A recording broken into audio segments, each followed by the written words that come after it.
All right, so we're gonna be watching The Legend of the Music of the Legend of Vox Machina. This is what the fifth video in this series. Yeah, the fifth video. They're gonna be talking about the music, obviously. So let's see what we got. If you have a good sound system, get it ready. Get on the TV, crank the volume up. When the music kicks in, it's epic. It's the final cherry on top. I think everyone's going to love the ride that the show takes you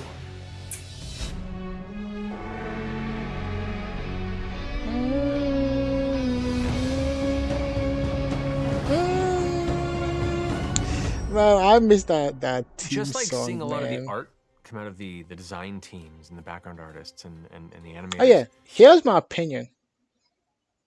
Good music, like the music choice of production could really make or break a show. Like take for instance, right? Everybody knows the theme song to Moana, everybody knows the theme song to Lion King, everybody knows the theme song to what else? What's another big show? Lion King and Moana, for example. Your soundtrack is like the main reason why they blew up, especially Moana. I mean, you could count Lion King too, but the soundtrack could really make or break a production.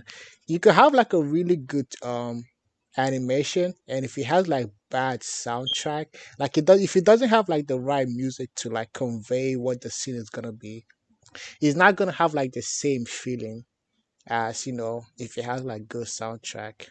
Hearing character themes, hearing intense moments of our story Yeah, giving exactly. its original score. Adding like an intense It's incredible. music It makes gives the goosebumps scene more instantaneously. epic. You know, it's funny, I didn't really think that I was that familiar with Neil Acree's music before he signed on to the project, but it turns out I really was. You've heard Neil's music if you've ever played any of the games that he is so well known for.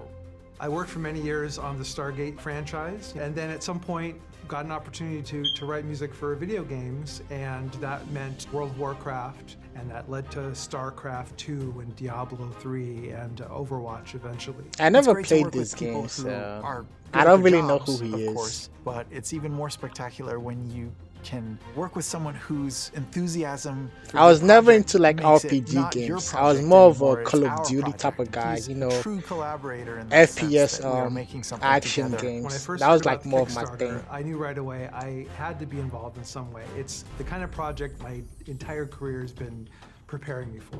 At that moment, I realized I can talk all I want about this, but the only way to really convey my enthusiasm is to do it through music.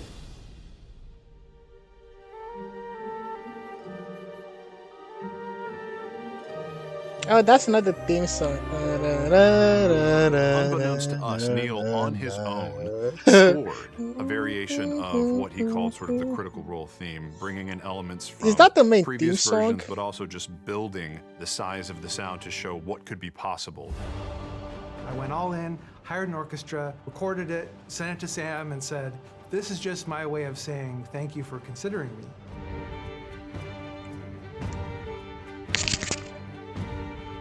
It hit our inbox, and I think I stood in the kitchen with a glass of water and listened to it about 37 times. It was one of the first moments where we really realized what could be possible with how we deliver this show. Yeah, exactly. Neil knows our show. He knew the characters. He knew what the world was like. He knew what the different... Like you have to piece everything has to be perfect. Like the animation has to be good, the voice actor has to be good, the music has to be good, the timing has to be good. That's like what would really make. Like take for instance, right? If you release let's say a Christmas movie, like if you release a Christmas movie during like the summer, it's not gonna do good because nobody's looking for Christmas movies, right? But if you release the Christmas movie, like let's say November, December, maybe January, if you're like, late, that would be like the perfect time for like a movie to pop off in like the box office and stuff. areas of Exandria Especially were, if you're and he was not like already a talking big about production. different themes for different locations. Neil has such an epic grasp of fantasy, but it's also grounded. and modern, which is exactly what we need, because Legend of Vox Machina is not a period piece. It is not historical. It is a modern fantasy. Matt's vision for the world that these characters run around in is so sweeping and gorgeous, and Neil's music meets that. He's made music for all kinds of different genres, electronic music and classical music. He creates these really unique sounds. We're really lucky to have him on this team. It's really crazy. I'm really getting Instead of familiar adapting the RPG, with the I'm adapting with the cinematic actors, the influences voice that actors, they had when they like the created main these Critical Role moments. cast. I get in front of a keyboard and I start playing along, and it's kind of become this intuitive thing where it's kind of a puzzle. The acting and the pacing of the scene are clues that'll help get you halfway there, but then finding these threads that will tie the entire season together.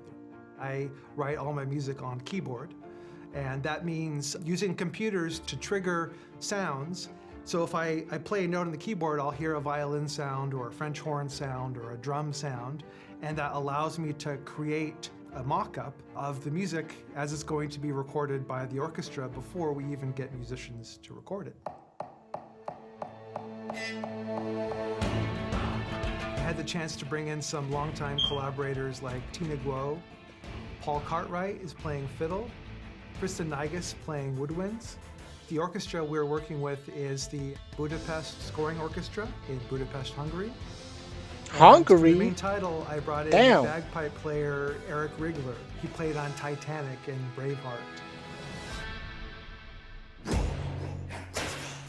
The one thing I knew starting out is that Your Turn to Roll theme had to be a presence in the score. The adventure begins. They were always beside you.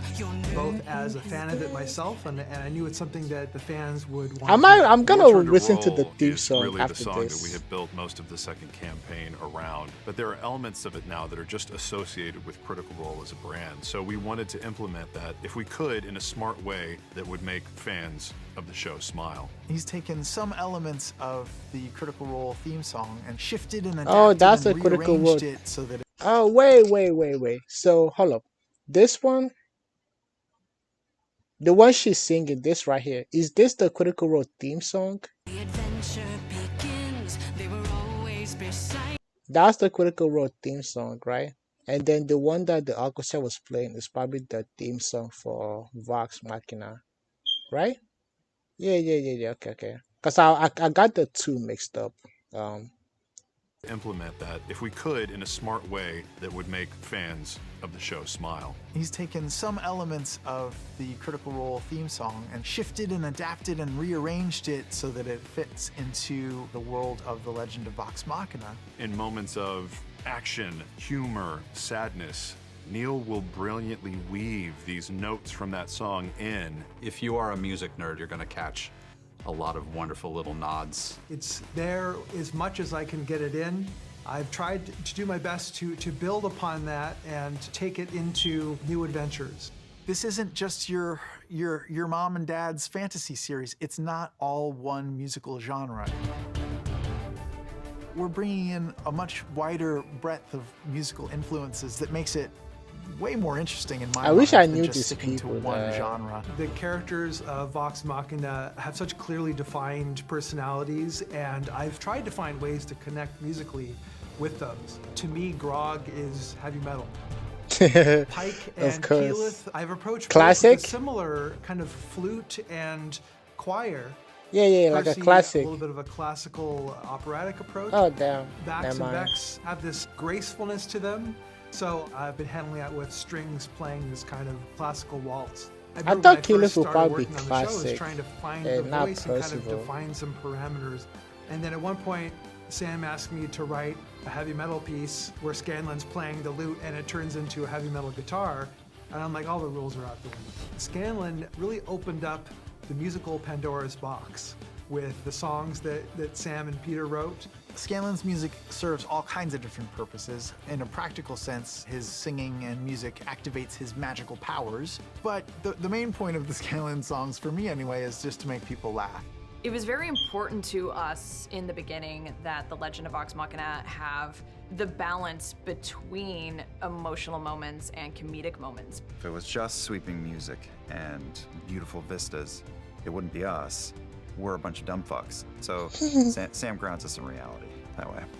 Boy, Sam in reality. That's a comparison I've never made before. In the campaign, I used to spoof top 40 hits from the radio, but for the Let's search series, for we Grok. decided to make Is that like Scanlan's a music later completely episode? original. And so me, along with to spoof top 40 hits from the radio, but for the series, we decided to make Scanlan's music completely original. And so me, along with my brother-in-law, Peter Habib, have composed a brand new set of Scanlan originals. There's a lot of personality with this character. He's got his own voice, so we've got to use that voice to further along the plot and to entertain. The dynamic between Sam and Peter is amazing, and the result has been nothing short of spectacular. They're short little songs that are just really well written and are funny. We keep laughing because not only is it hilarious, but it makes sense and it fits and it elevates the narrative. While most of them will make you laugh, they're also a jam. They have no right to be so good. You want them to be stupid because of Scanlan. They're so catchy. Every time a new one gets shared, my heart, like the Grinch, grows 2 or 3 sizes. It's been liberating to be able to work on a show where it exists in this fantasy world. Isn't that cool though? He brought his brother-in-law. Like he could have found like somebody else, like someone he probably knew. But he decided to bring someone that he knows, like a personal friend, you could say. I mean, he's basically family, right? Because, they're related by marriage. So, yeah. It leads you down a lot of paths that you might not have ordinarily taken. The songs of Scanlan Shorthalt definitely bring to life facets of that odd combination of classic fantasy and modern slapstick. The music that's I have playing no in the other way to background, I really think I've explain heard it before. Through the course But I don't of know Sam and I where writing from. these wild songs, I've gotten a lot of insight into what a dirty birdie he is. My toe is going in and out. Gonna make you twist and shout. Bruh, they're just goofy enough. I knew they were going to be extra, man. but they've gone super, super extra. But this is literally a dream job, bro. You get to do whatever you want. You get to goof off, hang out with all your best friends, and make money while doing it. Like, bro, what more can you ask for? You're living the dream right now. Possibly one of the big reasons why this is going to be a very adult cartoon. We touched on a lot of different musical styles and genres. Everything from a little bit of a hip hop edge to a funk and a soul edge to a country kind of style. There are absurd songs and there are heartfelt songs. It's magic. The creative outlets are flooded completely open with this show. In my career, I've had the chance to work on a lot of very beloved franchises, so I understand what it means to take the story and to try to deliver the best I can to help bring it to the fans, to bring it to a new audience, and I just want to make this the best it can be. Folks, we've given a lot of blood, sweat, and tears into the last couple years of music that we've generated for this show. My hope is that it brings the world that you guys know so well to another level. To get to contribute to this, to be a part of this story, is a huge honor, and I hope that everyone enjoys the show as much as we've all enjoyed working on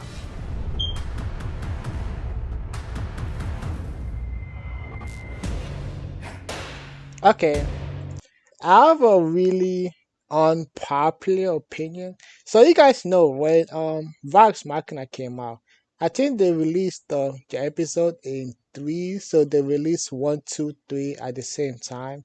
4, 5, 6, 7, 8, 9, and 10, 11, 12, right? They released it, so it was like what? 4 weeks in the span of a month that they released all the season. I would have personally liked it, right? If they released it like maybe every other week, like most shows do, or maybe like 2 episodes a week. How long? I think it's like 30 minutes. An episode is like 30 minutes, so you get like an hour worth of content this week, and then you get like another hour of content. So it feels like it lasts longer, right? And you get to build the anticipation for like the next two episodes. The next two episodes. I don't know if I'm making sense, but I would really appreciate it if they like, space out the episodes.